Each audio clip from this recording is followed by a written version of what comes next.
How did a medical emergency expose your best friend's darkest secret? My best friend Marcus collapsed in my apartment during our usual Friday night gaming session. One second, he was laughing at some stupid joke I made about his terrible aim in Call of Duty. The next second, he was on the floor, his whole body jerking, eyes rolled back in his head. I called 911 immediately while trying to remember what you're supposed to do during a seizure. The operator stayed on the line, telling me to time it, to make sure he didn't hurt himself, to turn him on his side. It lasted maybe 2 minutes, but felt like 20. The paramedics arrived fast, asking questions I mostly couldn't answer. Did he have a history of seizures? I said no, but I realized I didn't actually know. How long had I known him? 4 years. Since he'd moved to Seattle for work. Was he on any medications? I had no idea. They loaded him into the ambulance, and I grabbed his phone and wallet off my coffee table to bring with me. In the emergency room, I sat in the waiting area while they ran tests. That's when I noticed the first weird thing. Marcus's wallet had fallen open in my lap, and his driver's license was visible. But the name on it wasn't Marcus Chen. It was David Reeves. I stared at it, confused. Maybe he went by his middle name? But Marcus didn't seem like a middle name for David. I checked the birth date, the 15th of March, 1989. Marcus had told me his birthday was in October. I'd thrown him a party 8 months ago. His phone kept buzzing in my pocket.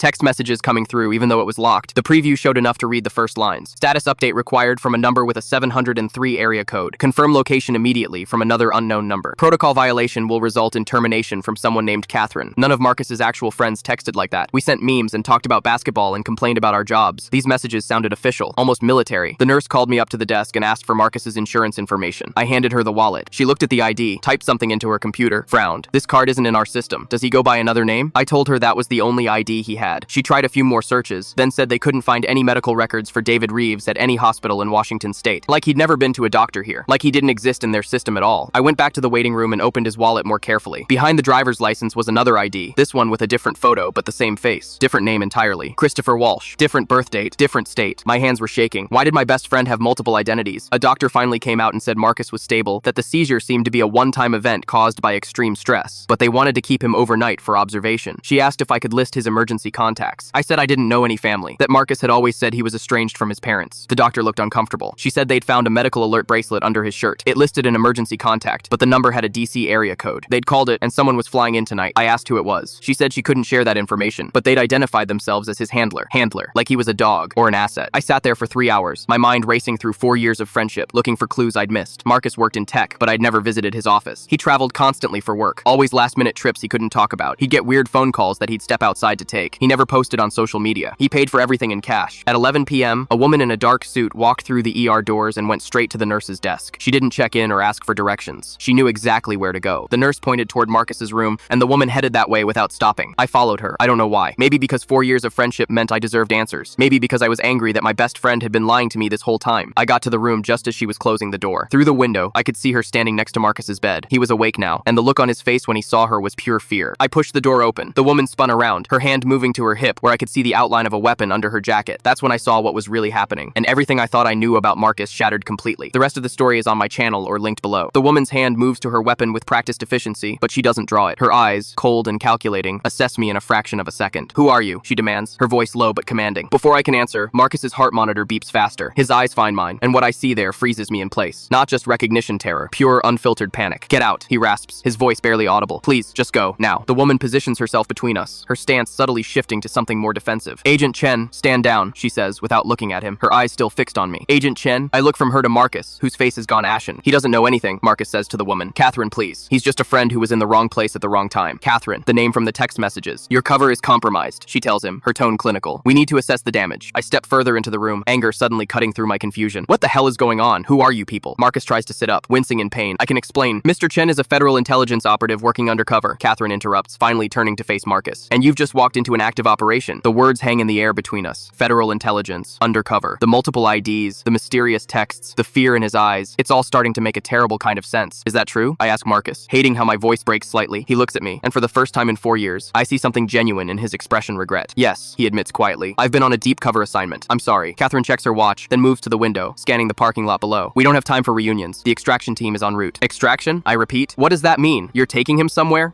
His position is compromised, she says without emotion. Standard protocol. I turn back to Marcus, trying to process what I'm hearing. So, everything our entire friendship was just part of your cover? No, Marcus says quickly, too quickly. That wasn't. I'm Catherine Reeves. The woman cuts in, turning back from the window. I'm Agent Chen's handler with the Central Intelligence Agency, CIA. The room seems to tilt slightly. Reeves, I repeat, remembering the ID in his wallet. Like David Reeves? That's one of your identities, right? I look at Marcus accusingly. And Christopher Walsh? How many names do you have? How many lives? Marcus opens his mouth to respond, but the door behind me swings open. 3 men in dark suits enter, followed by 2 in scrubs, who look more like soldiers than medical personnel. Status? One of the suits asks Catherine. Stable enough for transport, she replies. But we need to move now. The breach is wider than anticipated. She gestures toward me. The man nods, assessing me with the same clinical detachment Catherine showed earlier. Containment? I'll handle it, Catherine says. Secure the asset first. The medical team begins disconnecting Marcus from the monitors, working with military precision. One of them inserts something into his IV line, and Marcus's eyelids immediately begin to droop. Wait, I say, stepping forward. One of the suits blocks my path. You can't just take him. He needs to be in a hospital. Sir, please step back, the man says, his hand moving inside his jacket in a way that makes my stomach drop. Marcus struggles to keep his eyes open. It's okay, he slurs. They're the good guys. Catherine turns to me. I need you to come with us, for your own safety, and for operational security. I'm not going anywhere until someone explains what's happening. I insist, even as I notice more suited figures appearing in the hallway outside. Catherine sighs, then nods to someone behind me. Strong hands grip my arms. Agent Chen's cover has been compromised, she says, her voice almost sympathetic now. That means anyone associated with him is at risk, including you. We're moving to a secure location where we can debrief you properly. The team has Marcus on a gurney now, an oxygen mask over his face. His eyes find mine one last time before they wheel him out, and I see something there that looks like an apology, or maybe a warning. Transport is ready, one of the suits announces from the doorway. Perimeter is secure. Catherine nods. Move out. Standard protocol for the civilian. She turns to me. I understand this is confusing and frightening, but right now, we need to get you somewhere safe. Then we can talk. The hands on my arms guide me firmly toward the door. Through the window, I see a line of black SUVs waiting in the ambulance bay, their engines running. My best friend is a spy. My best friend has been lying to me for 4 years, and now I'm being swept up in whatever dangerous game he's been playing. As they lead me down the corridor, past startled nurses and confused security guards who step aside at the flash of government credentials, I realize that the Marcus I knew never existed, and I have no idea what I've stumbled into or if I'll make it out alive. I'm shoved into the back of a black SUV, the door slamming shut with a heavy thud that feels disturbingly final. Marcus is stretched across the middle row on some kind of medical gurney, an IV bag swinging from a hook as the vehicle lurches forward. Catherine sits across from me, her posture perfect, eyes constantly scanning between her phone, the windows, and me. Where are you taking us? I demand, trying to keep the tremor from my voice. Secure location, Catherine answers without looking up from her phone. Standard protocol when an operative is compromised. The convoy of identical black vehicles moves through Seattle traffic with unnerving efficiency, cars somehow parting before us without sirens or lights. I look at Marcus, who seems more alert now, whatever they gave him at the hospital wearing off. You owe me an explanation, I say to him, unable to keep the hurt from my voice. 4 years, Marcus. 4 years of friendship, and it was all what? Just your cover? Marcus winces, and I can't tell if it's from physical pain or my question. Not here, he says quietly, glancing at Catherine. When we're secure. The drive takes 20 minutes, though I lose track of where we are after multiple turns through neighborhoods I don't recognize. We pull into an underground garage beneath what looks like an ordinary office building. The medical team immediately whisks Marcus away, while Catherine guides me with a firm hand on my elbow to an elevator. 6th floor, she tells the security guard who scans a badge. Asset recovery. The elevator opens to a floor that looks nothing like the bland exterior of the building. Suggested sleek technology, multiple screens displaying maps and data, and people moving with purpose between glass-walled rooms. Catherine leads me to a conference room where Marcus is already waiting, sitting up now, looking pale but alert. A doctor is checking his vitals while another agent stands by the door. We have approximately 20 minutes before the debrief team arrives, Catherine announces. That should give you enough time for basics. She nods at Marcus and steps outside, giving us a semblance of privacy despite the glass walls. I don't even know what to call you anymore, I say, sitting across from him. Is it even Marcus? He sighs, rubbing his face with both hands. Yes, Marcus Chen is my real name. David Reeves and Christopher Walsh are established cover identities I use for different aspects of the operation. What operation? I ask, my voice harder than I intended. 4 years ago, I was assigned to track a domestic terror cell operating in Seattle, he explains, his voice low and clinical. A group planning critical infrastructure attacks. Power grids, water systems, communications networks. The kind of coordinated strikes that could paralyze the entire Pacific Northwest. I stare at him, trying to reconcile this information with the guy who spent countless Friday nights destroying me at Call of Duty, who helped me move apartments twice, who knew exactly how I liked my coffee. The seizure, I say, remembering how this all started. That wasn't really a seizure, was it? Marcus shakes his head. Poison, low dose, but effective. They must have realized I was getting close. The medical team is still working on him, drawing blood, checking his pupils. One of them injects something into his IV line. Antitoxin, Marcus explains, catching my look. I'll be fine. So our entire friendship, I say, the words feeling like rocks in my mouth, was just part of your cover? Just a way to establish yourself as a normal guy in Seattle while you were actually what? Spying on terrorists? Pain flashes across his face, and this time I'm sure it's not physical. The assignment was real. The friendship wasn't part of it. The assignment was real, Zacharias. That was, he pauses, searching for words. That was just me, the real me. How am I supposed to believe anything you say now? I ask, hating how my voice breaks. 4 years of lies. Not everything was a lie, he insists, leaning forward despite the doctor trying to keep him still. The gaming nights, the conversations, the road trip to Portland, that was all real. My job, my background, some of that had to be fabricated. But not us, not our friendship. Catherine returns before I can respond, followed by 2 men in suits carrying tablets. Time's up, she says briskly. The debrief team needs to assess the damage and determine next steps. He doesn't need to be involved in this, Marcus tells her, suddenly looking more alert and authoritative than I've ever seen him. Let him go home. He's not part of the operation. Catherine gives him a look that could freeze lava. He became part of the operation the moment he found those IDs. Standard containment protocol. One of the suited men approaches me with a tablet. Sir, we need you to sign these non-disclosure agreements before we proceed. Before I can respond, a harsh alarm cuts through the room, red lights flashing along the ceiling. Perimeter Perimeter breach, Catherine snaps, her hand immediately going to her weapon. Level 2. The entire floor erupts into controlled chaos. Agents move with practiced precision, screens change to security camera feeds, and Marcus is already trying to get up despite the medical team's protests. Stay down, Catherine orders him. You're in no condition. The sound of gunfire echoes from somewhere below us. Close. Too close. They found us, Marcus says, his face grim as he pulls out his IV. They followed us here. Catherine is on her comm unit, barking orders. Secure the east stairwell. I want tactical in the lobby now. More gunfire. Closer this time. The lights suddenly cut out. Emergency backups casting everything in an eerie red glow. Marcus grabs my arm, his grip surprisingly strong for someone who was barely conscious an hour ago. Stay with me, he says, his voice deadly serious. Whatever happens next, stay close. The glass wall of our conference room shatters inward as a hail of bullets tears through it, and I realize with sickening clarity that the people who poisoned Marcus have come to finish the job, and I'm caught in the middle of their war. The glass shatters around us as Catherine tackles me to the floor, her body shielding mine from the spray of bullets. The conference room table flips over with a crash, creating a makeshift barricade. Stay down, she shouts, drawing her weapon in one fluid motion. Marcus is already moving, despite having been barely conscious minutes ago. He rolls behind an overturned chair, grabbing a gun from one of the fallen agents. The transformation is jarring. My friend who once spent 20 minutes trying to rescue a spider from my bathroom is now moving with lethal precision, his eyes cold and calculating. This way, Catherine yanks me toward a panel in the wall that slides open to reveal a narrow corridor. Panic room, move. I stumble after her as more gunfire erupts behind us. Through the shattered glass, I catch glimpses of black-clad figures swarming the floor, exchanging fire with the agents. What about Marcus? I yell as Catherine pulls me into the hidden passage. He can handle himself, she says, punching a code into a keypad. The door seals behind us with a pneumatic hiss. The panic room is small but sophisticated. Multiple screens showing security feeds from throughout the building, communications equipment, weapons locked in cabinets along the walls. Catherine immediately moves to a computer terminal, fingers flying across the keyboard. What's happening? I demand, my heart hammering against my ribs. Who are these people? Catherine's eyes remain fixed on the screens. The cell Marcus has been tracking. They're here for him and now you. Me? Why would they care about me? Association, she says simply. You're connected to Marcus. That makes you a target. On one of the screens, I can see Marcus moving through the chaos with a grace I never knew he possessed. He takes cover behind a desk, emerges to fire 3 precise shots, and 2 attackers drop instantly. My friend, my gaming buddy who always brought the snacks and laughed at my terrible jokes, just killed 2 people without hesitation. Jesus, I whisper, unable to look away. I don't even know him at all, do I? Catherine glances at me, something like sympathy flickering across her face. You know parts of him, just not all. The security feeds show the assault team gaining ground. They're well equipped, well trained. This isn't some random terror cell. These people move like professionals. A new figure appears on the screen, tall and commanding. The others defer to him immediately. He surveys the battlefield with cold efficiency, then speaks into a radio. That's Elliot Vance, Catherine says, her voice tight. Cell leader. On screen, Marcus has taken position behind a support column. He's bleeding from a wound on his arm, but his movements are still precise, controlled. 3 more attackers approach his position from different angles. He's surrounded, I say, panic rising in my throat. We have to help him. We stay put, Catherine orders, checking her weapon. That's protocol. The feed from the main floor suddenly switches to a different angle. Vance is standing in the open now, hands raised in a gesture of truce. Marcus emerges cautiously from cover, gun trained on the man. Audio, Catherine commands, and the system immediately pipes sound into the panic room. Quite the performance, Agent Chen, Vance is saying, his voice cultured, almost pleasant. 4 years deep cover. Impressive commitment. It's over, Vance, Marcus replies, his voice steady despite the blood soaking his sleeve. Your operation is blown. Vance laughs, the sound chilling in its genuineness. Is it, or is yours? He reaches slowly into his jacket and pulls out what looks like a thumb drive. Should we show your handler what's on this? Marcus's expression doesn't change, but I see his grip tighten on his weapon. The money transfers, Vance continues. The intelligence you've been selling. Did you really think we wouldn't keep records of our transactions? Catherine stiffens beside me, her eyes narrowing as she watches the screen. He's lying, I say automatically. Marcus wouldn't. Quiet. She cuts me off, increasing the volume. Your government thinks you've been working for them this whole time, Vance says, twirling the drive between his fingers, when in reality, you've been playing both sides rather profitably. The camera catches Marcus's face in profile. There's no denial, no outrage at the accusation, just that same cold, calculating look. We have the evidence, Chen, Vance continues. Encrypted communications, offshore accounts, classified intelligence that only you had access to. Your handler is probably watching this right now, aren't you, Agent Reeves? Catherine's face has gone completely blank, a mask that reveals nothing. The security feed suddenly cuts to static, then returns showing Catherine herself entering the main floor, weapon drawn, flanked by 2 other agents. My head whips between the real Catherine beside me and her image on screen. That's not possible, I whisper. You're here. She doesn't respond, her eyes locked on the screen where her doppelganger approaches Marcus and Vance. Agent Chen, screen Catherine says, her voice identical to the woman beside me. Drop your weapon and get on your knees. Marcus turns slowly, his eyes moving between Catherine and Vance. Catherine, he's manipulating you. The evidence is clear, she cuts him off. You've been compromised, selling intelligence to Vance's organization for at least 18 months. I look at the real Catherine beside me, whose expression has hardened into something unreadable. Is this true? I ask her. Is Marcus a double agent? Before she can answer, the panic room door slides open. 3 agents enter, weapons trained on us. The real Catherine, if she is the real one, doesn't seem surprised. Agent Reeves, one of them says, we have orders to secure both of you. On the screen, Marcus is on his knees, hands behind his head, while the other Catherine, whoever she is, handcuffs him. Your apartment has already been searched, Vance tells Marcus, loud enough for the microphones to pick up. They found everything, including evidence linking your friend to the operation. My blood runs cold. What? I'm not involved in anything. The agents escort us out of the panic room and through a different corridor than the one we entered through. We emerge onto the main floor just as their there leading Marcus away. Our eyes meet for just a moment, and I see something there, a message he's trying to convey. As they push him past me, he stumbles slightly, brushing against my side. I feel something small and hard pressed into my hand, a tiny flash drive, no bigger than my thumbnail. "Trust me one last time," he whispers, so quietly I barely hear it. Then he's gone, dragged away by agents who until minutes ago were his colleagues. Catherine, the real one, is taken in a different direction, leaving me standing alone amidst the chaos, clutching a tiny drive that might contain proof of my best friend's betrayal or something else entirely. I close my fingers around it, remembering 4 years of friendship that may have been built on lies, but felt real to me. "One last time," he said. Despite everything, I slipped the drive into my pocket. I clutch the tiny flash drive in my palm, the metal edges digging into my skin as agents swarm around me. Everyone's focused on Marcus and Catherine, both being led away in opposite directions, leaving me momentarily forgotten in the chaos. 4 years of friendship, and it comes down to this: a piece of technology smaller than my thumbnail and 6 whispered words. "Trust me one last time." A tall agent finally notices me standing alone. "Sir, we need to take you into custody for questioning." My mind races. If Marcus is actually a double agent who's been selling secrets, I'm about to be arrested as his accomplice. If he's innocent, these people might be compromised. Either way, I need to see what's on this drive. "Bathroom," I blurt out. "Please, I'm going to be sick." The agent hesitates, then nods toward a door across the hall. 2 minutes. I'll be right outside. In the bathroom, I lock the door and examine the flash drive. It's unmarked, matte black, with no distinguishing features. I have no way to access it here, and they'll search me before I leave. I need to hide it somewhere they won't check. My gaze falls on the medical alert bracelet I grabbed from Marcus's belongings at the hospital, the one with the DC contact number. I slip the drive into the hollow clasp of the bracelet and snap it shut, then slide it onto my wrist, just as someone pounds on the door. Time's up. The next 6 hours blur together. Interrogation rooms. The same questions repeated by different agents. Photographs of me with Marcus spread across metal tables. They're building a case against both of us, but something feels off. The evidence is too perfect, too convenient. When they finally leave me alone in a holding cell, exhaustion hits like a truck. I close my eyes, and suddenly I'm back in my apartment. Marcus and I hunched over controllers, trash-talking during our Friday Call of Duty session. "You're camping again!" I'd accused him last week, the night before his seizure. "It's called tactical positioning," he'd shot back with that half smile. "Not my fault you always rush in without a plan." My eyes snap open. That's it. Marcus never rushes. He's methodical, patient in games, and apparently in real life too. If he'd been compromised, he wouldn't have acted impulsively. Everything he does is calculated, including giving me that drive. The cell door opens, and a young agent appears. "You're being released. Preliminary investigation shows no direct involvement." "Just like that?" I ask suspiciously. "Orders from above," he says with a shrug. "Someone's vouched for you." Outside, they return my personal belongings, phone, wallet, keys, and the medical alert bracelet. No one questions it. The agent escorts me to the building's exit, where it's already dark. I've lost an entire day to this nightmare. "How do I get home?" I ask. "Not our problem," he replies, already turning away. I walk 6 blocks before hailing a cab, constantly checking to make sure I'm not followed. At home, I sweep my apartment for bugs, something I've only seen in movies but now feels necessary. Finding nothing obvious, I pull out my old laptop, the one I never connect to the internet, and plug in the flash drive. It contains a single video file. My hands shake as I press play. Marcus appears on screen, recording himself in what looks like a bathroom stall. "If you're watching this, I'm probably in custody," he says, his voice low and urgent. "Catherine is compromised. She's been working with corrupt officials to fund her department through orchestrated terror threats. The cell I've been tracking? They're mostly actors, playing terrorists to justify budget increases. But some of them are real radicals, Catherine recruited, who don't know they're being used." He runs a hand through his hair, looking more like the friend I know than the cold operative I saw today. "I discovered the truth 3 days ago when I intercepted communications between Catherine and Vance. That's when they poisoned me. Slow-acting toxin that mimics a seizure. They knew I'd end up in the hospital, giving them time to plant evidence against me." The video continues, Marcus explaining how Catherine has been selling actual classified intelligence through Vance, while framing Marcus for it. The operation goes all the way to senior levels of intelligence agencies, people using the threat of terrorism to secure funding, power, and influence. "There's a real attack planned," Marcus says, his voice growing more urgent. "Not just a staged one. Catherine's letting it happen to justify a massive security expansion. Space Needle, tomorrow night, during the tech conference. Hundreds of civilians." He leans closer to the camera. "I need your help. You're the only one they don't suspect. Remember our Portland trip, the place we stayed? Go there. You'll find what you need." The video ends, and I sit back, mind reeling. Our trip to Portland last year, we stayed at a small hotel near Powell's Books, room 703, same as Catherine's area code. In the text messages. It can't be coincidence. I grab my keys and head for the door, then freeze. My apartment was supposedly searched earlier. I check the hidden compartment in my coffee table, the one where I keep emergency cash. It's been disturbed, but not emptied. They were looking for something specific. The drive in my hand suddenly feels heavier. If Marcus is telling the truth, I'm holding evidence that could bring down senior government officials. If he's lying, I'm aiding a traitor. I remember the look in his eyes as they dragged him away. 4 years of friendship, countless gaming nights. The time he drove 3 hours to pick me up when my car broke down. Was it all fake? Trust me, one last time. I pocket the flash drive and grab my overnight bag. Portland is a 3-hour drive, and I need to get there tonight if I'm going to stop whatever's happening at the Space Needle tomorrow.